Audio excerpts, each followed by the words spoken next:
नमस्कार विद्यार्थी मित्रांनो, welcome to our channel Pagaria academy and online platform.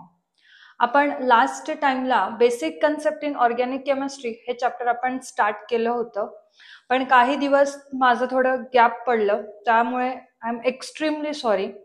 Okay, तर चला मग तोच टॉपिक आपण आता कंटिन्यू करूया. नेक्स्ट त्याचा पुढचा जो टॉपिक आहे तर तो आहे रेझोनन्स इफेक्ट. याच्या आधी आपण जे टॉपिक घेतले होते तर ते घेतले होते nomenclature, that is IUPAC system and common name system. त्याच्यानंतर नेक्स्ट टॉपिक जो आपण घेतला होता तर these are electron transfer in a chemical reactions. त्याच्यामध्ये आपण इंडक्टिव्ह इफेक्ट घेतला होता, आफ्टर दॅट मेसोमेरिक इफेक्ट घेतला होता आणि त्याच्यानंतर नेक्स्ट इफेक्ट जो आहे तर तो आहे रेझोनन्स इफेक्ट. आता सगळ्यांना जनरली 11th आणि 12th दोघं स्टँडर्डमध्ये जे मुलांचं मोस्टली कन्फ्युजन असतं तर ते असतं रेझोनन्स स्ट्रक्चर. कारण की मी स्वतः ऑफलाईन क्लास घेते आणि ऑफलाईन क्लास घेते तर जेव्हा मी रेझोनन्स स्ट्रक्चर ड्रॉ करते तर मुलांना एकदम कन्फ्युजन होतं की हे मॅडमांनी काय ड्रॉ केलेलं आहे.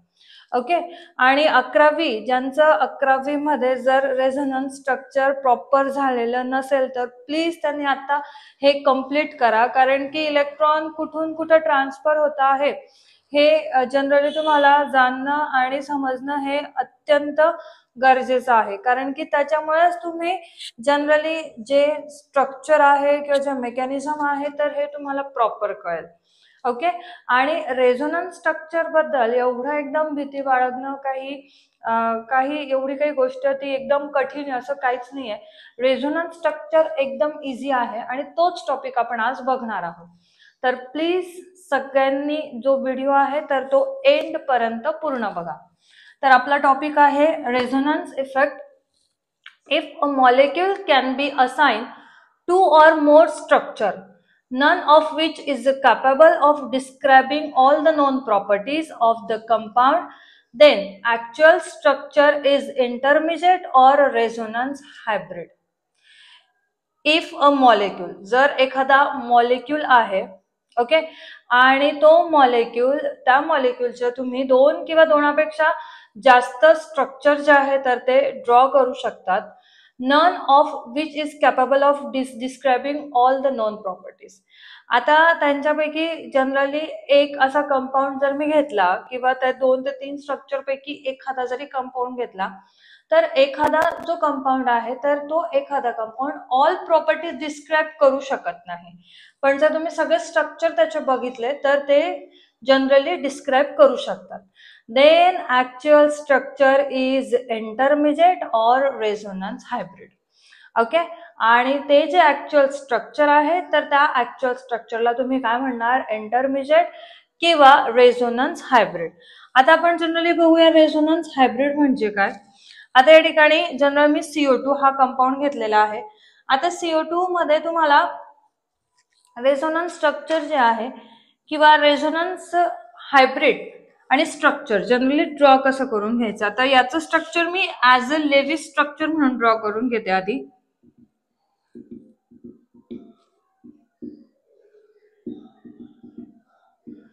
Okay, these are the Lewis structure of CO2. I hope Lewis structure सगळ्यांना माहिती असेल, नसेल तर ऑक्टेट रूल सारखं हे स्ट्रक्चर तुम्हाला ड्रॉ करून घ्यायचं आहे, नाही तर आपण केमिकल बॉन्डिंग जेव्हा चॅप्टर स्टार्ट करू तेव्हा घेऊच. ओके, आता ह्या स्ट्रक्चर मध्ये जनरली तुम्ही जर प्रॉपरली बघितलं तर ऑक्सिजन वरती 2 एक्स्ट्रा लोन पेअर्स आहे आणि इकडं पण, तर त्या ज्या एक्स्ट्रा लोन पेअर्स आहेत त्याच एक्स्ट्रा लोन पेअर्स तुम्हाला शिफ्टिंग करायचे आहे आणि त्यानुसारच तुम्ही रेझोनन्स स्ट्रक्चर ड्रॉ करू शकतात. बघा या ठिकाणी मी ऑक्सिजन घेतलाय, इथं पण ऑक्सिजन घेतलाय. ओके, आता हा जो ऑक्सिजन आहे which having the atomic number 8 and the electronic configuration 1s2 2s2 2p4. okay, these are the 8 electrons.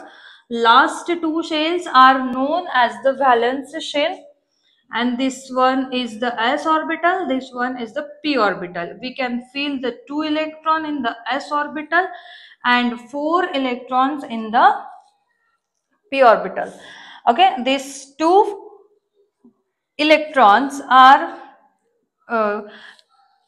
participate in the bond formation. हे जे दोन इलेक्ट्रॉन्स आहे हे दोन बॉन्ड फॉर्मेशन साठी पार्टिसिपेट होतील and these two pairs are the lone pairs which is present on the oxygen. आता या लोन पेअर आहे म्हणजे या ऑक्सिजन कडे एक्स्ट्रा इलेक्ट्रॉन आहे. मग या लोन पेअरचं काय म्हणणं असतं की आमच्याकडे एक्स्ट्रा इलेक्ट्रॉन आहे, आमच्याकडे एक्स्ट्रा पॉवर आहे. मग ती कशाला आम्ही थांबवायची, ती आम्हाला द्यायची, शिफ्ट करायची दुसऱ्याकडे, कारण की दुसऱ्याला ती पॉवर लागणार आहे. ओके, तर तीच तुम्हाला शिफ्टिंग करायची आहे. बाकी या ठिकाणी तुम्हाला जनरली काही करायचं नाही. ज्या लोन पेअर्स असतील त्या लोन पेअर्स कडे एक्स्ट्रा इलेक्ट्रॉन्स जे आहेत तर ते राहणार आणि तीच पॉवर तुम्हाला जनरली काय करायची, शिफ्ट करायची. या लोन पेअर ही इथे शिफ्ट होईल, ही इथे शिफ्ट होईल. मी पुन्हा सांगते, ऑक्सिजन कडे दोन एक्स्ट्रा लोन पेअर आहे. दोन extra lone pair means this having the extra electron, extra energy, extra power असं आपण कन्सिडर करू शकतो. मग ती जी एक्स्ट्रा पॉवर आहे, ते जे एक्स्ट्रा इलेक्ट्रॉन आहे, तर ते ऑक्सिजनचं म्हणणं असं आहे की हे एक्स्ट्रा इलेक्ट्रॉन आमच्याकडे आहे तर आम्ही ज्याला गरज आहे त्याला देऊन देऊ. कार्बनला गरज होती किंवा नेक्स्ट इथं जनरली शिफ्टिंग होती, आमच्याकडे जास्त आहे म्हणून आम्ही तिथे शिफ्ट करून दिली. हे इलेक्ट्रॉन इथे शिफ्ट करायचे, परत हा बॉन्ड इथे शिफ्ट करायचा. मग हे जे स्ट्रक्चर आहे हे स्ट्रक्चर कसं प्रिपेअर होईल, आता बघा, इथले इलेक्ट्रॉन इथे शिफ्ट झाले म्हणजे याच्यामध्ये आणि याच्यामध्ये बॉन्ड फॉर्म झाला आणि हा इलेक्ट्रॉन इथे शिफ्ट झाले इथले म्हणजे याच्यावरती मायनस चार्ज. अशा रीतीने स्ट्रक्चर जे आहे तर ते होणार आहे. आता ऑक्सिजनने काय केलं, इलेक्ट्रॉन दिले, म्हणून या ऑक्सिजनने इलेक्ट्रॉन दिले म्हणून या ऑक्सिजन वरती पॉझिटिव्ह चार्ज, त्याच्यानंतर याच्यावरती इलेक्ट्रॉन शिफ्ट झाले म्हणून याच्यावरती negative charge. These are the resonance structure. Okay, and the actual structure is resonance hybrid. हे झालं तुमचं CO2 चं स्ट्रक्चर. तसंच आपण ऍसिटेटचं पण जनरली ड्रॉ करू.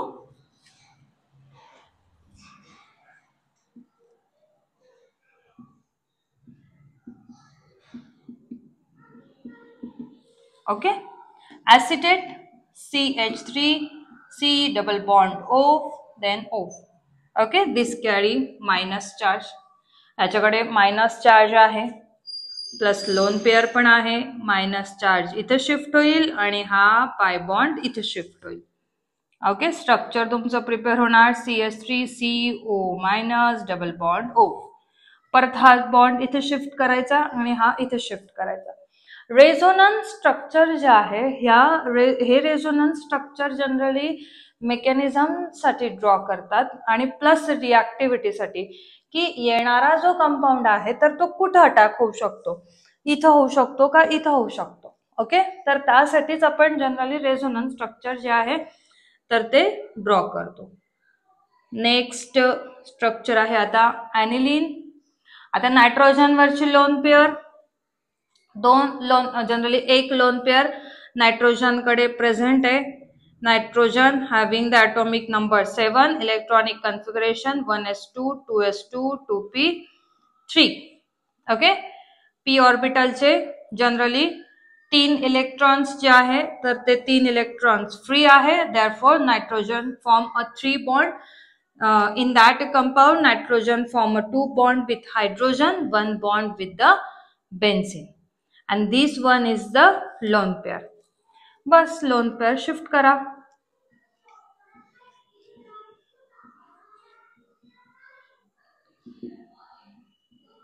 हा बॉन्ड इथे शिफ्ट होईल, त्याच्यानंतर हा बॉन्ड इथे शिफ्ट होईल. इथं येऊन जाईल तुमचा आता डबल बॉन्ड. ओके, नायट्रोजन वरती पॉझिटिव्ह चार्ज, त्याच्यानंतर हा बॉन्ड इथे शिफ्ट झालेला आहे. ओके, सॉरी, हा बॉन्ड या ठिकाणी शिफ्ट झालेला आहे. इथे येऊन जाईल निगेटिव्ह चार्ज, इथं डबल बॉन्ड, इथं डबल बॉन्ड. हा बॉन्ड परत आता इथे शिफ्ट होईल आणि हा बॉन्ड या ठिकाणी. मग हे स्ट्रक्चर तुमचं प्रिपेअर होऊन जाणार आहे. NH2 डबल बॉन्ड, इथं मायनस चार्ज, इथं बॉन्ड, परत हा बॉन्ड इथे शिफ्ट होईल, हा बॉन्ड इथे शिफ्ट होईल.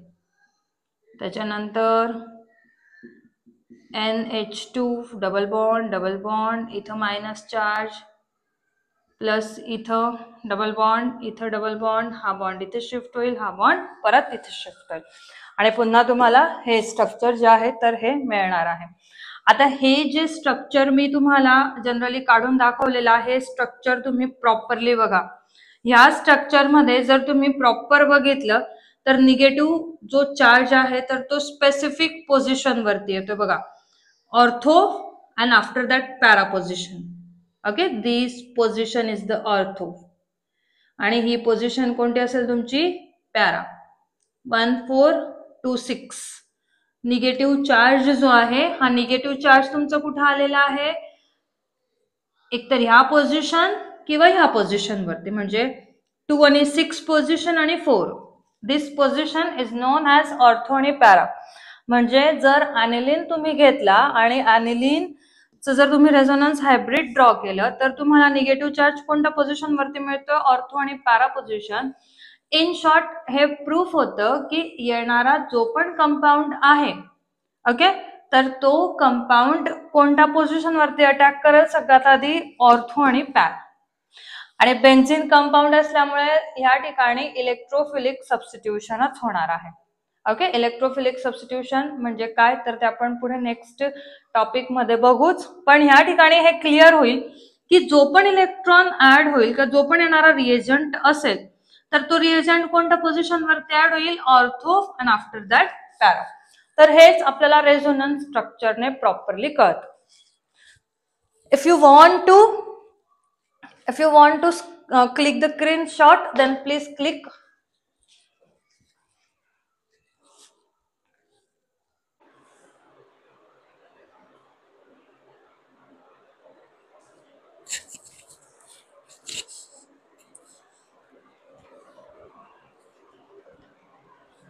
रेझोनन्स स्ट्रक्चर जनरली आपण ड्रॉ केलं, पण resonance structure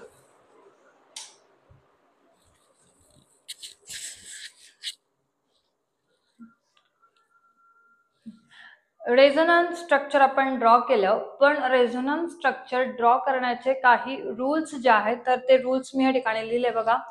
the resonance structure should have same position of nuclear. तुम्ही जो पण मॉलिक्यूल घेत आहात ज्याच्यामध्ये जनरली जे पण ॲटम्स आहेत त्यांची पोझिशन तीच राहायला पाहिजे, पोझिशन चेंज व्हायला नको. कार्बनच्या जागी कार्बन, ऑक्सिजनच्या जागी ऑक्सिजन. ओके, तुम्ही जनरली त्यांच्या दोघांची जी प्लेस आहे you can't change the place. Then after all the resonance structure should have the same number of unpaired electrons. जेवढे अनपेअर्ड इलेक्ट्रॉन्स मेन कंपाऊंड मध्ये आहे तेवढेच रेझोनन्स स्ट्रक्चर मध्ये पाहिजे. Okay, next, all structure have same energy. सगळ्यांची energy same असेल. All the atom should have octet of electrons. Octet rules जो आहे हा सगळ्यांनी कंप्लीट केला पाहिजे. Okay, then next there are 2 types of resonance, positive resonance and after that negative resonance. Positive resonance effect म्हणजे की ज्यामध्ये जे ॲटम्स आहे किंवा सॉरी जे मॉलिक्युल्स आहेत तर ते इलेक्ट्रॉन्स डोनेट करतील, दॅट इज इलेक्ट्रॉन डोनेटिंग, आणि याच्यामध्ये इलेक्ट्रॉन विथड्रॉ करतील. ओके, एक्झाम्पल या ठिकाणी बघा, हायड्रॉक्सी, त्याच्यानंतर alkoxy, amine, okay, primary amine, halides, हे सगळे ग्रुप मी या ठिकाणी as a electron donating write केलेले आहे. आणि electron withdrawing keto group, aldehyde group, cyanide group, and after that ester group. These are the electron withdrawing group. Okay, आता आपण aniline बघितलं होतं resonating structure. How can aniline shift the electron to the benzene ring? तर पुन्हा एक वेळेस आपण ते स्ट्रक्चर पाहून घेऊ aniline. किंवा ॲनिलीनच्या ऐवजी आपण सपोज क्लोरोबेन्झिन घेऊ. Chlorine, which having the lone pair. There are 3 lone pairs which is present in the chlorine. Chlorine atomic number 17, electronic configuration NS2 and P5. Okay, therefore 1, 2, 3, 4 and 5. There are 3 lone pairs which is present in the chlorine. Okay, outermost shell जी आहे तर त्या outermost shell मध्ये generally 7 electrons असणार आणि एक bonding मध्ये आणि एक बाकीच्या 3 लोन पेअर. सेम इलेक्ट्रॉन तुम्हाला शिफ्ट करायचंय, हा बॉन्ड इथे शिफ्ट होईल, हा बॉन्ड या ठिकाणी शिफ्ट होईल. ओके, इथे डबल बॉन्ड, देन क्लोरीन, इथे मायनस चार्ज, आफ्टर दॅट हा बॉन्ड इथे राहील, हा बॉन्ड इथेच राहील. नेक्स्ट हा बॉन्ड इथे शिफ्ट होईल, हा बॉन्ड इथे शिफ्ट होईल. रेझोनन्स स्ट्रक्चर नेहमी तुम्हाला डबल हेडेड आर्गोनेस जनरली शो करायचा आहे, तर ते लक्षात राहू द्या. इथे मायनस चार्ज, इथे डबल बॉन्ड, पुन्हा हा बॉन्ड इथे शिफ्ट होईल, हा बॉन्ड इथे शिफ्ट होईल. ओके,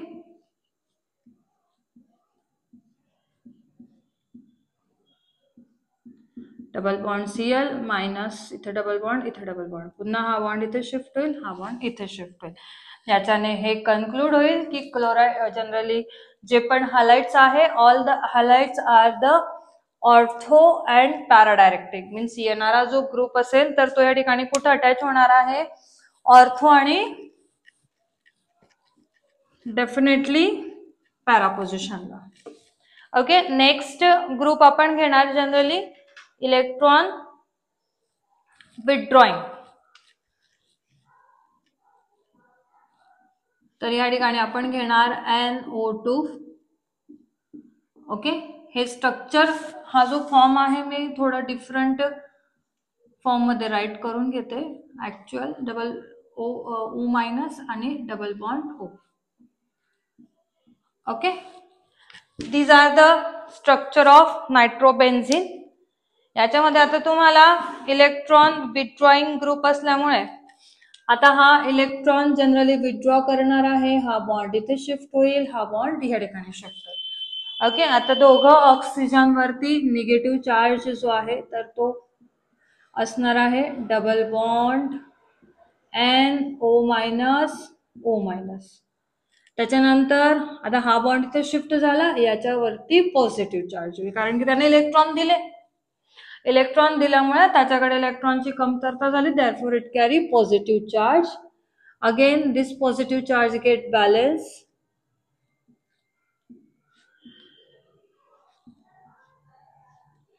इथे डबल बॉन्ड, इथे double bond, here is the positive charge NO minus O minus. Again हा बॉन्ड आता इथे शिफ्ट होईल,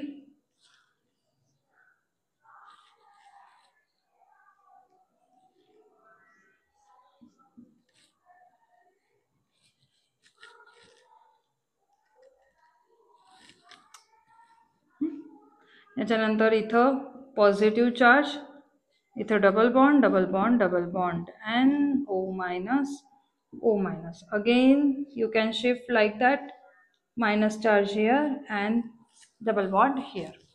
As usual तुम्हाला स्ट्रक्चर जे आहे तर हे स्ट्रक्चर तुम्हाला या ठिकाणी मिळणार आहे. That is withdrawal of electron from benzene ring by resonance hybrid. या ठिकाणी जो पॉझिटिव्ह चार्ज आलेला आहे तर तो positive charge plus generally ortho position and para position वरती पॉझिटिव्ह चार्ज जो आहे तर तो आलेला आहे.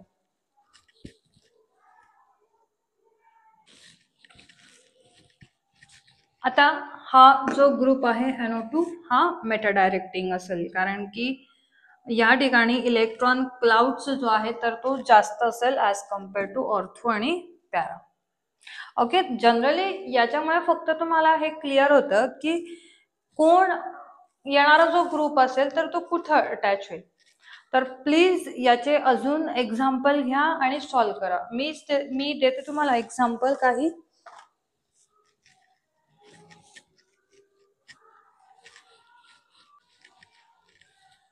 अजून भरपूर एक्झाम्पल्स जे आहेत तर ते तुम्ही सॉल्व्ह करू शकतात. एक्झाम्पल फिनॉल घ्या, after that CH3 CH2 C triple bond, याचं पण रेझोनन्स हायब्रिड ड्रॉ करून बघा. याचं रेझोनन्स हायब्रिड ड्रॉ करून बघा. जर तरी तुम्हाला नाही जमत असेल तर प्लीज कमेंट बॉक्समध्ये कमेंट करा की आम्हाला परत नाही जमत आहे. मी डेफिनेटली हे स्ट्रक्चर तुम्हाला ड्रॉ करून देईल. आणि अजून कोणाला काही प्रॉब्लेम असेल तर प्लीज कमेंट बॉक्समध्ये कमेंट करा.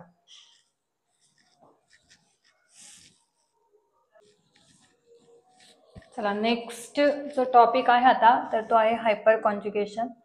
The interaction between electrons of pi system and the adjacent sigma bonds of the substituent in organic compound. Simply pi bond आणि pi bondच्या adjacent साइडला तुम्हाला एक कार्बन पाहिजे आणि त्या कार्बनला जनरली जेवढे हायड्रोजन्स असतील किंवा तो कार्बन जो आहे तर तो कार्बन सिंगल बॉन्ड पाहिजे. त्या ठिकाणी फक्त सिग्मा बॉन्ड जो आहे तर तो प्रेझेंट पाहिजे. दोघांचं इंटरॅक्शन सिम्पली हायपर कॉन्जुगेशन. या ठिकाणी बघा मी एक स्ट्रक्चर ड्रॉ केलेला आहे. तर या स्ट्रक्चरमध्ये हे डबल बॉन्ड नंतर या ठिकाणी जनरली सिंगल बॉन्ड. आता याच्यामधलं आणि याच्यामधलं दोघांमधलं इंटरॅक्शन म्हणजे सिम्पली हायपर कॉन्जुगेशन. ओके, आता नेमकं या ठिकाणी काय होणार, हा जो बॉन्ड आहे हा बॉन्ड ब्रेक होणार, इथं डबल बॉन्ड शिफ्ट होणार आणि हा बॉन्ड या ठिकाणी शिफ्ट होणार. स्ट्रक्चर तुम्हाला मिळेल CH H आणि H. हा जो हायड्रोजन आहे तर तो विसिनिटी मध्ये राहील म्हणजे कार्बनच्या जवळ. इथं डबल बॉन्ड होऊन जाईल आणि इथं तुमचं सिंगल बॉन्ड आणि याच्यावरती generally lone pair extra electrons जे आहेत तर ते येतील. अशाच रीतीने 1 by 1 इलेक्ट्रॉन्स किंवा 1 by 1 हायड्रोजन्स जे आहेत तर ते शिफ्ट होतील. पुन्हा हा बॉन्ड इथे शिफ्ट करा, हा बॉन्ड इथे शिफ्ट करा. परत इथला जो हायड्रोजन आहे तर तो जनरली बॉन्ड जो आहे तर तो शिफ्टिंग करणार आहे.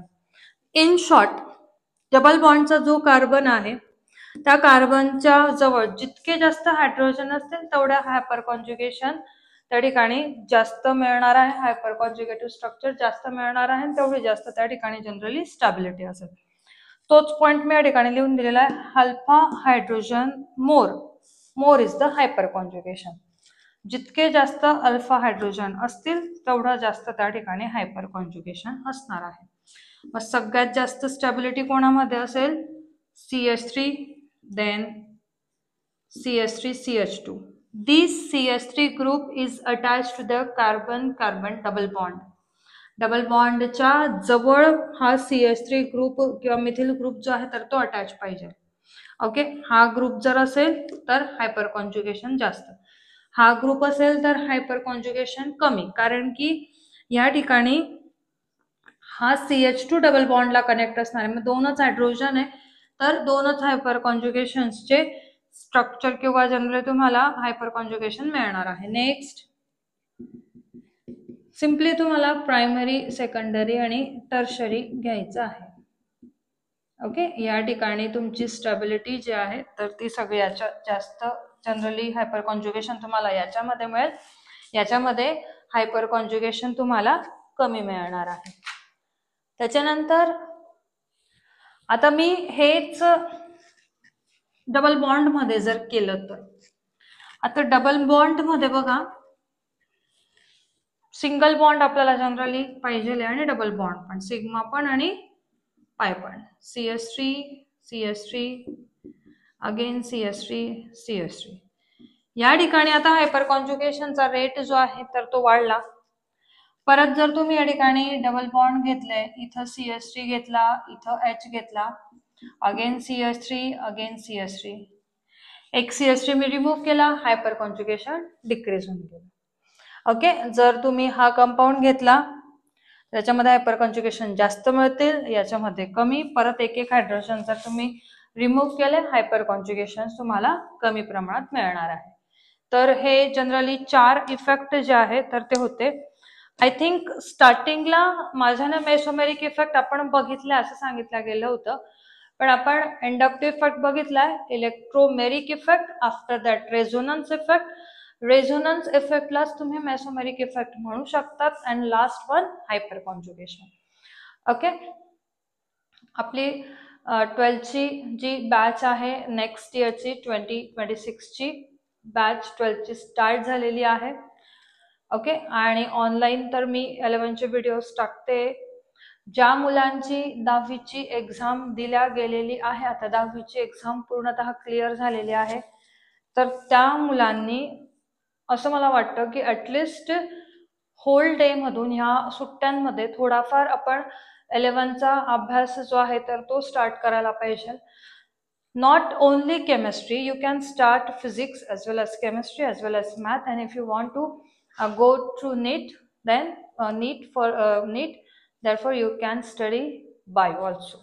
Okay, तर हे सगळे तुम्ही थोडेफार तरी स्टडी जे आहे तर ते करायला पाहिजेलच. तर thank you for watching the video, and please like आणि सबस्क्राईब करायला विसरू नका. थँक्यू.